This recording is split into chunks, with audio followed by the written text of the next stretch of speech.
¿cómo están? Soy la doctora Carmen Alegría y hoy me siento especialmente feliz y sobre todo muy agradecida de poder charlar con alguien a quien más que colega considero un auténtico maestro, como supongo les pasará a muchos de ustedes, porque con él aprendimos que vivir es un asunto urgente. Aprendimos también a conectar con nuestra madera de líderes, aprendimos a reinventarnos, a entender un poquito del cociente agallas, a conocer al guardián de la verdad, a darnos un respiro, incluso a resetear nuestra mente, y ahora nos invita y nos acompaña por el largo camino del despertar. Y además siempre se las apaña para hacerlo, regalándonos auténticas píldoras de motivación para una vida más plena y más feliz. Y hay algo que me encanta, y es que siempre, siempre, siempre consigue sacar lo mejor de nosotros mismos. Por eso yo lo utilizo de medicamento desde hace muchos años. Bueno, a él no, a sus libros y a sus charlas. Y además con una respuesta estupenda en la salud de mis pacientes. Por eso les decía que estoy especialmente feliz. Por eso, y porque les confieso que confío que ahora, por la cercanía, me pueda contagiar, aunque sea por ósmosis, un poquito de su sabiduría y sobre todo de su gran humanidad. Doctor Mario Alonso Puig, bienvenido. Pues muchas gracias, Carmen. La verdad es que, bueno, gracias por tu generosidad con tus palabras, enhorabuena por tu trayectoria, tantos años en medicina urgencia, atendiendo a enfermos en situaciones críticas de estas que nadie querría encontrarse en su vida. Enhorabuena por tu trayectoria como médico profundamente humanista y por tu precioso libro El amor, la mejor de las medicinas, ¿no? Y me hace también mucha ilusión estar contigo porque hay muchos seres humanos, al igual que nosotros, que quieren encontrar qué es lo que les está frenando a la hora de hacer realidad sus sueños. ¿Qué está pasando en su mente que muchas veces se convierte en una verdadera tortura y les hace vivir en una especie de infierno? Porque a veces sentimos que teniendo tantas cosas somos tan poco.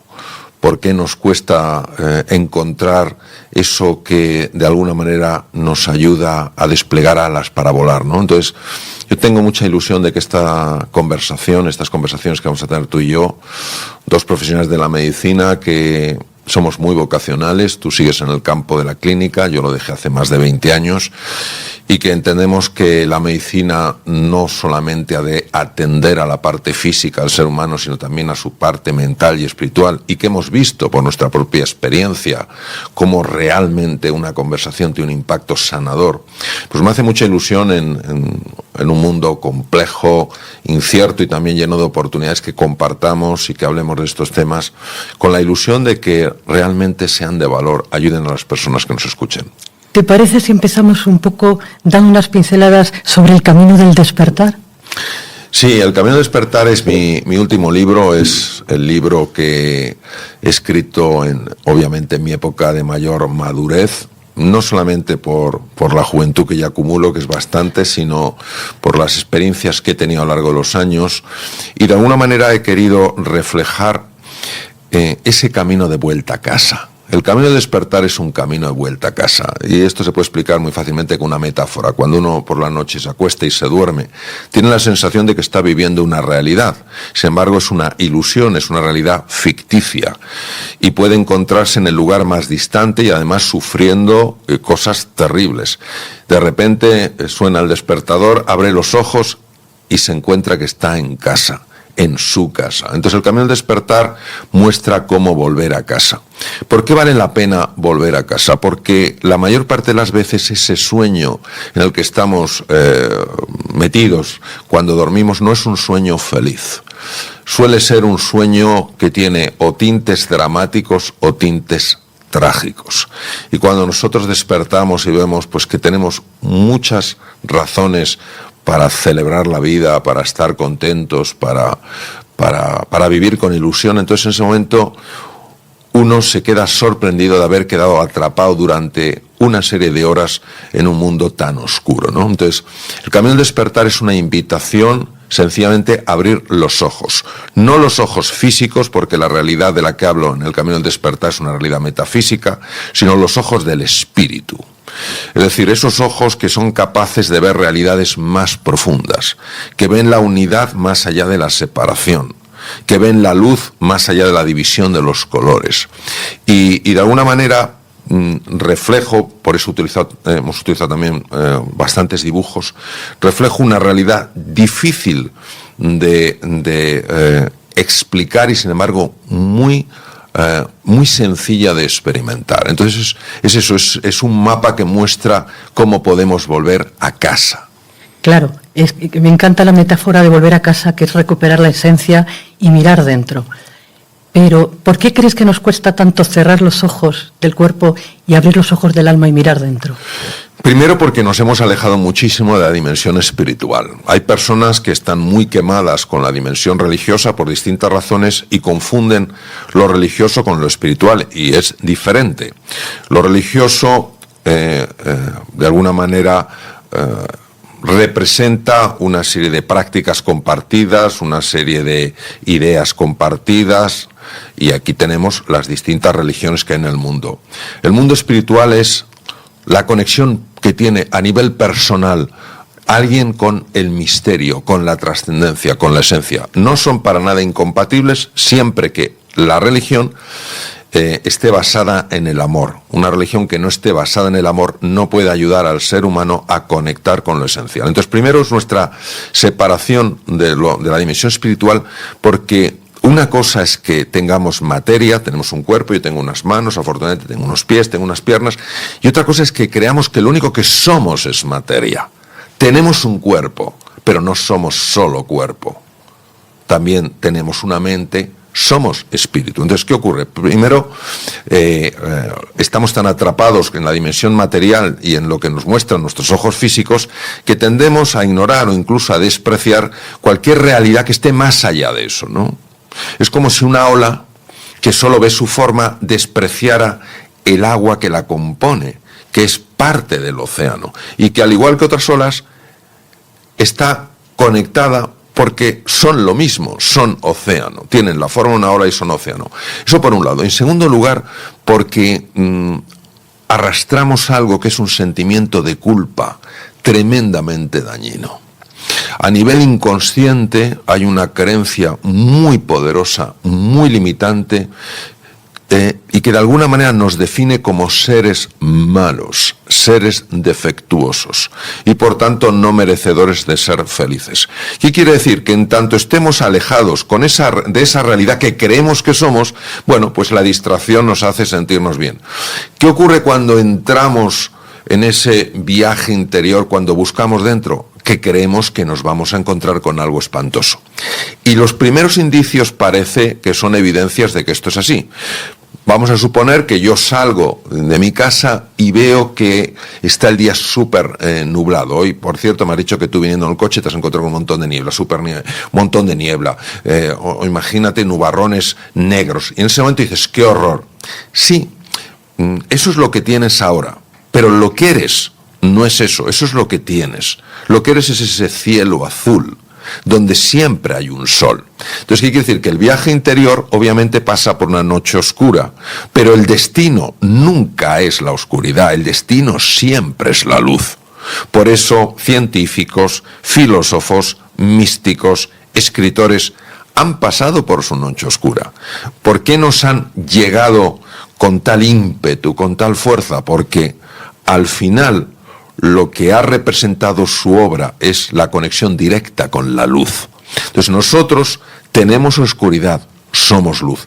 ¿Qué ocurre? Que en el viaje interior o una persona se abre a la posibilidad de que su esencia sea una esencia inocente y hermosa, o no se va a atrever porque va a creer que no hay nada más allá de esos nubarrones. Es como hace 500 años cuando pensábamos que más allá del horizonte había un precipicio lleno de monstruos. Entonces nadie se atrevía, hasta que Colón y un grupo de valientes marineros demostraron que no solamente no había un foso lleno de monstruos, sino que había no ya un camino a las Indias para traer las valiosas especias que se cultivan allí, sino todo un continente, o sea, un continente como América. Entonces, claro, esto es lo que nos estamos perdiendo por creer que en nuestra esencia no anida la hermosura, la grandeza y la bondad, sino la oscuridad. Y para trascender esa oscuridad de la que hablas, para abrazar la incertidumbre, para entender la diferencia entre religión y espiritualidad que hablabas hace un momentito también, ¿es necesariamente obligatorio hacer el camino desde la espiritualidad o nos sirven también otras técnicas alternativas? Vamos a ver, nosotros tenemos que distinguir en la condición humana, en la naturaleza humana, tres dimensiones. Una, la dimensión física. Nosotros los médicos, cuando nos encontramos con una persona enferma, tenemos que ver qué le duele, qué síntomas tiene, qué signos tiene e intentar descubrir qué órgano está fallando y de qué manera está fallando. Y esta dimensión es importantísima. Tenemos obviamente una dimensión mental que afecta a la dimensión física. Sabemos perfectamente que los pensamientos tienen un impacto directo en la fisiología e incluso en la anatomía. Y tenemos una dimensión que es una dimensión espiritual. Entonces, en ese camino del despertar hay que recorrer las tres dimensiones. Por ejemplo, una persona que descuide por completo su parte física, que es lo que hizo curiosamente Sakyamuni Buda, el primer Buda, Gautama Siddhartha, siguiendo lo que hacían los brahmanes, que era considerar que el cuerpo era como la cárcel del alma y lo dañaban y estuvo a punto de morir. Por eso, si nosotros no cuidamos el cuerpo, es muy difícil que podamos llegar más lejos. Porque, fíjate qué curioso, Carmen, el cuerpo, que es tan material y tan físico, es la entrada al espíritu. Ni más ni menos que la gran científico norteamericana Candice Pert, la descubridora de los receptores opiáceos en las células, ella dijo que el cuerpo era el inconsciente. Yo la escuché a ella en Los Ángeles y dije, qué bárbaro lo que acaba esta mujer de decir. El cuerpo es el inconsciente. Y de hecho hoy sabemos que el cuerpo lleva la cuenta. Nuestra experiencia está grabada en nuestras células, en nuestros músculos, en nuestro tubo digestivo, en nuestras vísceras en general. Entonces, es el cuerpo. Entonces, lo primero que hay que hacer es conseguir que el cuerpo sea un cuerpo relajado, sea un cuerpo que se destense, que se aflojen esas corazas neuromusculares, que no somos conscientes de ellas porque nos hemos acostumbrado. Es decir, como quien lleva una mochila, le van poniendo piedrecitas, una a una, y no se da cuenta, y al final va doblado y dice, no, yo soy así, no es que tienes una mochila que pesa 20 kilos, y pues vas doblado, ¿no? Entonces, yo creo que lo primero que necesitamos es amar nuestro cuerpo. Amar nuestro cuerpo, es decir, tratarlo bien desde el punto de vista del descanso, desde el punto de vista de la nutrición, desde el punto de vista del ejercicio físico, desde el punto de vista de la postura. Y cuando nosotros hacemos eso, también estamos empezando a conectar con las otras dimensiones porque están como vasos comunicantes tremendamente interconectadas. Una vez que tú has conseguido esta conexión con el cuerpo, tienes que ir a la segunda dimensión, que es la dimensión de la mente. ¿A qué me refiero? El gran problema de nuestra mente, por una serie de errores que hay en ellas, como si se hubiera metido un virus en un sistema informático, es nuestra tendencia a ir al pasado o ir al futuro. Y cuando vamos al pasado o al futuro, ese viaje no es un viaje inocente. ¿Qué nos traemos del pasado? Que reflexionemos todos los que estamos aquí en esta conversación, ¿no? Los que estamos físicamente y los que estáis virtualmente. Cuando nos vamos al pasado, ¿qué traemos realmente? El gran viaje que hicimos. No, normalmente lo que nos traemos son los viejos resentimientos, cargas emocionales que no hemos conseguido desprender, viejas culpas, viejos lamentos. ¿Y cuando nos vamos al futuro? Que nos vamos a anticipar las maravillosas vacaciones que haremos o el gran proyecto que tenemos. Sí, alguna vez sí, pero la mayor parte de las veces angustiarnos con lo que puede venir. Entonces, hoy sabemos que para poder reconectar con nuestra esencia tenemos que estar en el presente. Por eso la meditación tiene hoy en día tantísimo interés, porque es nuestra forma de reconectar con el presente. Curiosamente, se activan circuitos diferentes cuando uno está en el pasado, en el futuro, en el presente, y cuando se activan los circuitos del presente, la red ejecutiva central, mejora la salud, mejora la eficiencia en el manejo de datos. Entonces ya hemos conseguido de alguna manera esa dimensión. Y ya nos vamos acercando a la dimensión espiritual. La dimensión espiritual tiene fundamentalmente dos ramas. Una es el amor y otra es el perdón. No podemos avanzar en la dimensión espiritual si no crecemos en el amor y no crecemos en el perdón. Y aquí es donde entran figuras de las que hablo en el libro, figuras arquetípicas que nos ayudan de una manera visual a representar en qué consiste ese amor, en qué consiste ese perdón. Por tanto, no es que el único camino sea el camino espiritual, es que la dimensión espiritual es parte del camino. ¿Quiere decir que la dimensión corporal no cuenta? Ya hemos visto que cuenta y mucho. ¿Quiere decir que la dimensión mental no cuenta? Claro que cuenta. Y cuenta mucho. Es decir, no podemos obviar que cuando es la persona la que está viajando lo que la constituye, su cuerpo, su mente y su alma. Qué fantástico resumen has hecho. Y además, leyendo tu libro, me encantó que recordaras de esa forma tan gráfica que tú sueles hacer muy bien, que uno de los caminos más rectos al inconsciente es prestar atención al cuerpo. Y qué fantástico que nos recuerdes que todas las células de nuestro cuerpo tienen cerebro y que todas las células de nuestro cuerpo tienen memoria y que siempre acaban pasándonos factura.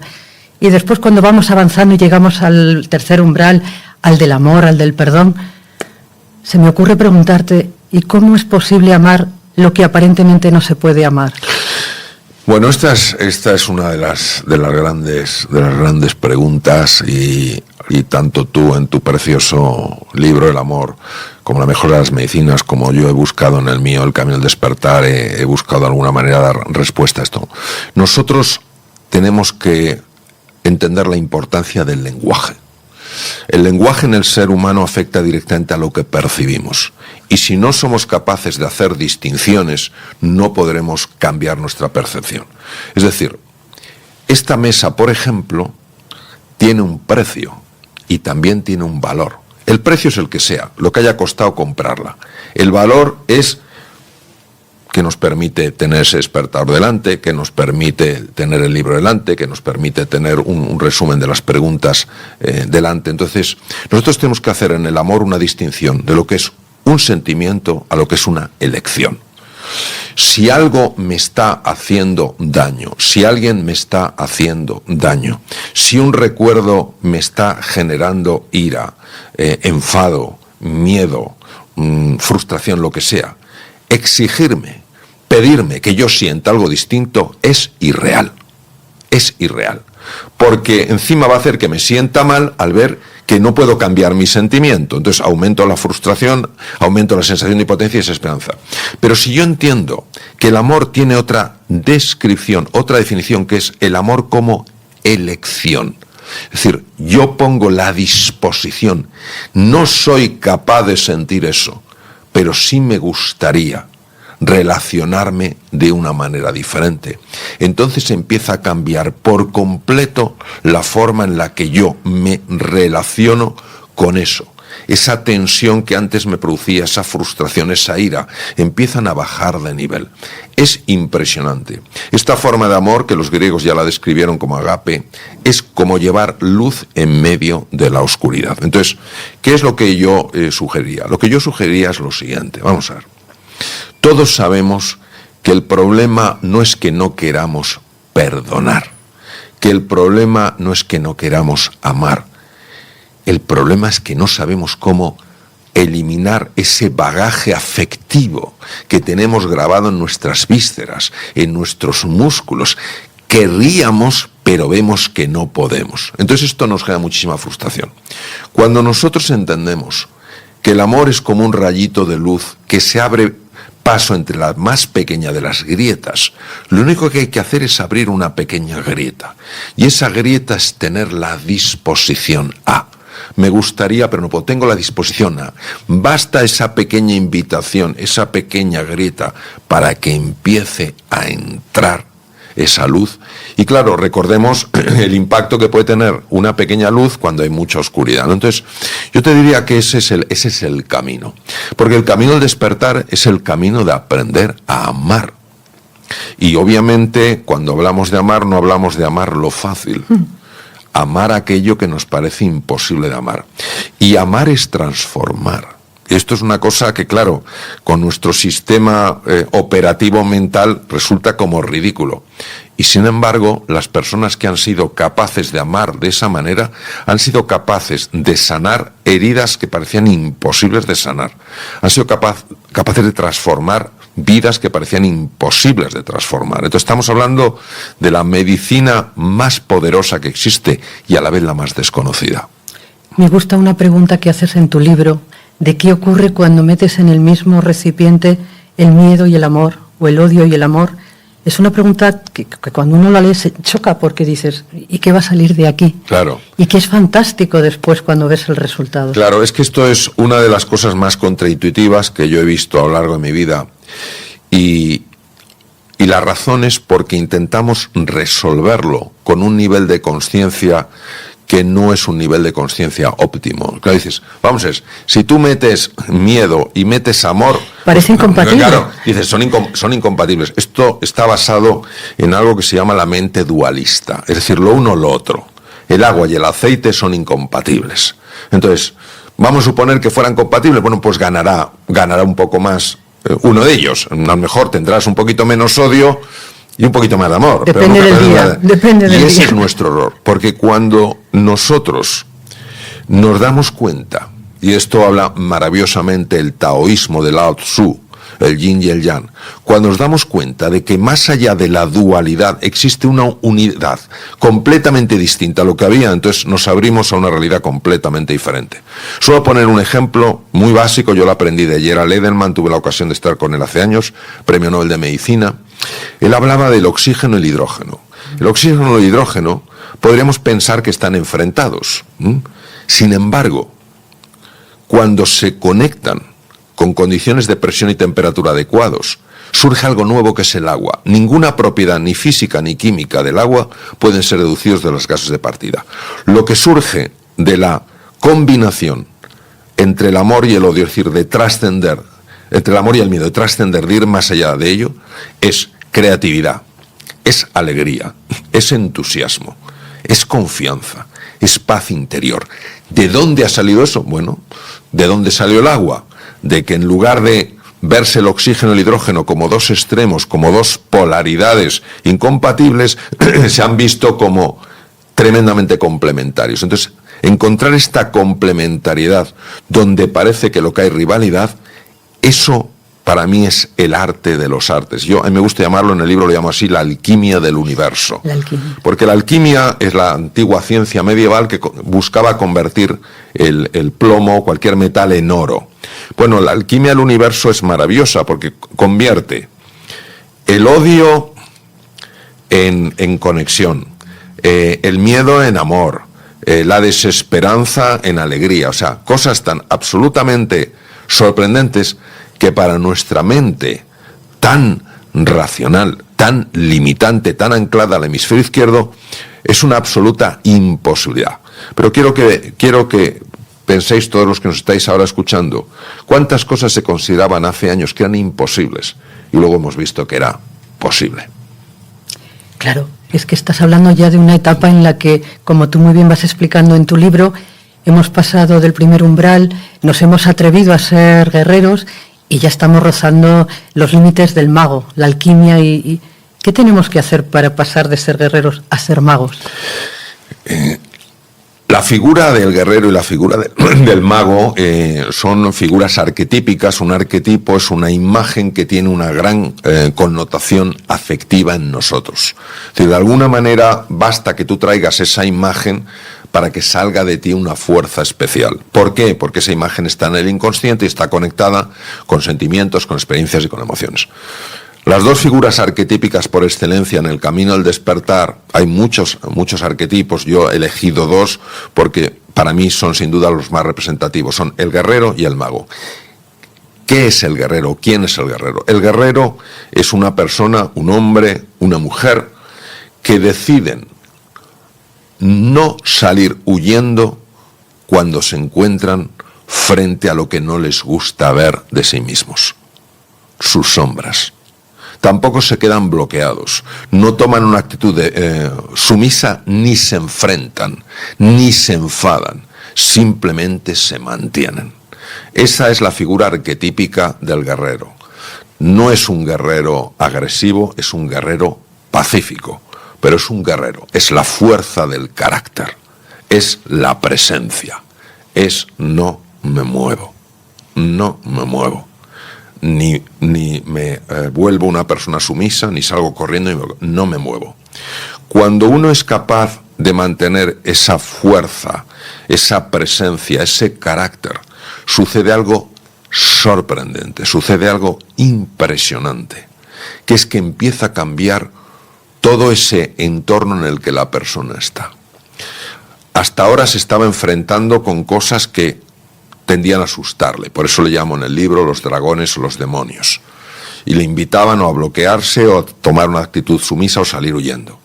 Ahora se ha quedado quieto, se ha mantenido, ha aguantado el tipo. Y los dragones o los demonios, en sentido arquetípico, desaparecen y aparece una puerta. En realidad son una puerta. De hecho, en los países budistas de los Himalayas, el Tíbet, Bután, etcétera, en la ascensión a los monasterios a veces te encuentras figuras que son como demoníacas, con unos dientes horribles, unas miradas espantosas. Y lo que te dicen es que tienes que ser capaz de ver en ellos no algo que te asusta, sino algo que te libera. Por tanto, la relación con ellos es lo que les cambia a ellos.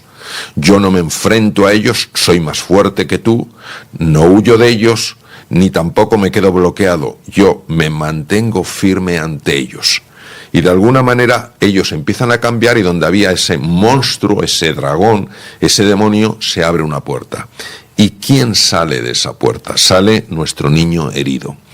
Todos, lo sepamos o no, acarreamos traumas, microtraumas, desde que somos pequeños. ¿Y esto por qué? Porque todos aspiramos a un amor incondicional, que es el que conocimos antes de tener esta forma material, y esto no te lo da casi nadie. Entonces tenemos ese trauma, tenemos esa herida. Incluso hay personas que han sufrido mucho por causa de otras personas. Entonces sale el niño herido. El niño herido es el niño que se ha defendido generando esos dragones, generando esos demonios, y ahora se ve desnudo ante una persona.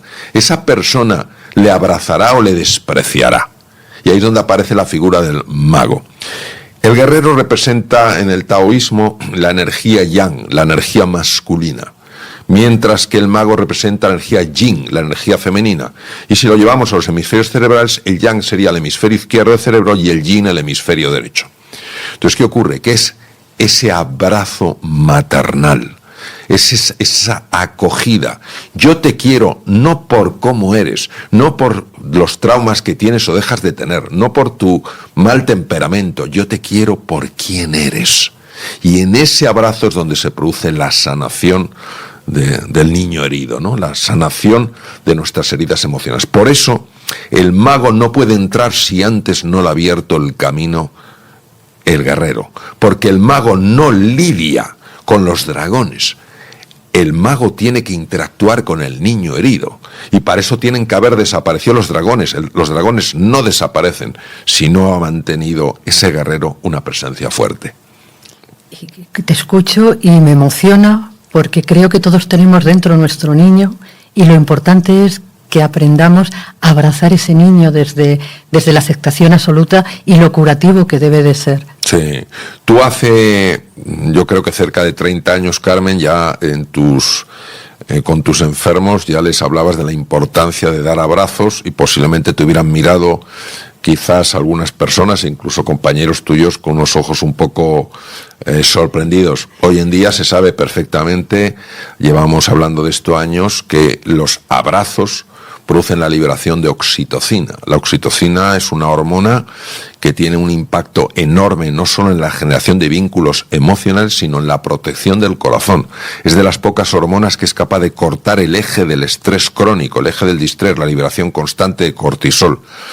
Y fíjate, entonces, quiero decir, a nivel intuitivo, esto es extraordinario, pero es que a nivel científico ya es que es incuestionable. ¿Qué quiere decir? Que tenemos que ser capaces de abrazar aquello que a veces más nos cuesta abrazar. Jung, que fue un adelantado en su época, una persona con una visión de tal profundidad, dijo: lo que se resiste persiste, lo que se abraza se transforma.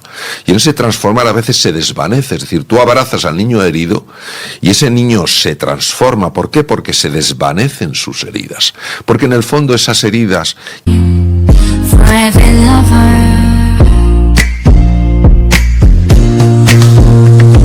In the depths of the darkest night, your love shines through a guiding light. With every heartbeat I feel your grace. In your warm embrace I find my place. Darling, don't cry, don't shed a tear, for I'll be your fortress, I'll always be near. Though storms may rage and oceans may roar, I'll stand by your side forevermore. Through the trials and the tests we face, our love will endure, it cannot be erased. So dry your eyes, my love, and take my hand. Together we'll conquer. Que representan una carencia de amor. Y entonces si tú le das ese amor, la herida por sí sola sana. Y es importante recordar que estas heridas, cuando sanan, tienen repercusiones enormes en todas las dimensiones de la persona, incluso a nivel físico. Hay muchas enfermedades físicas, y tú lo sabes bien, eres una experta en medicina de urgencias y en UBI. Hay muchas enfermedades físicas que son la pura expresión de heridas no sanadas. No hablemos de temas mentales, personas que arrastran constantemente la sensación de que no valen lo suficiente y que no merecen ser felices porque no han sanado una herida. Y a nivel espiritual, personas que no quieren volver sus ojos a la vida, al universo, a Dios, como cada uno le quiera llamar, porque creen que son indignos, cuando siempre han tenido esa dignidad. Fantástico, me quedo con el abrazo, y además lo bueno del abrazo es que cura tanto al que lo da como al que lo recibe. Sí, eso es así. Gracias de corazón y un abrazo del alma. Igualmente, igualmente. Mario, es tan fantástico charlar contigo y es tan interesante lo que estás contando, que ¿te parece si seguimos en un siguiente vídeo? Por supuesto que sí. Muchas gracias. A ti siempre. Gracias por estar viendo este vídeo, ojalá te esté gustando y sobre todo lo más importante, que te esté sirviendo. Si es así, te pediría que le des un like al vídeo y le des al botón de suscripción en el canal de YouTube para que así pueda seguir creando contenidos de calidad. Muchas gracias.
Thank you.